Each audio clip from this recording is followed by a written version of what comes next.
Hello everyone, সকলে কেমন আছেন? আশা করি খুব ভালো আছেন আর আমিও খুব ভালো আছি। আর এই গরমে মনে হয় না সবাই খুব একটা ভালো আছেন। তো যাই হোক, সকালবেলা আমি পড়িয়ে এসে দেখছি দিদার এটা কাণ্ড। আসলে আমি বলেছিলাম আগের দিন পিঠা খেতে ইচ্ছা করছে, তো এটাখানে দিদা চালের গুঁড়ো হচ্ছে মিক্স করছে। তো আমাকে বলেছিল একটু লঙ্কা বেটে দিতে, সেই জন্য আমি এখানে চলে এসেছি লঙ্কা বাটতে। আর লঙ্কা বাটলে গরমে আমার ভীষণ হাত জ্বালা করে, তবু কি আর করা যাবে, খেতে গেলে তো একটু কষ্ট করতেই হবে।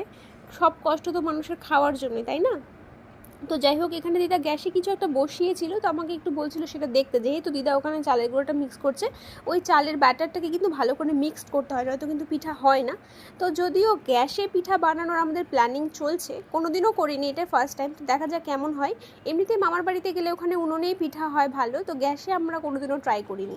আর দিদা একটা ছোট্ট একটা মাটির একটা ছাঁচ নিয়ে এসেছে, ওর মধ্যেই পিঠা হবে। তো এখানে বলছিল একটু কিছু বসিয়েছিল গ্যাসে দেখতে, আমি দেখছিলাম, আর বুনু ছিল আমার পাশে, ওর সঙ্গে আমি কী সব কথা বলছিলাম।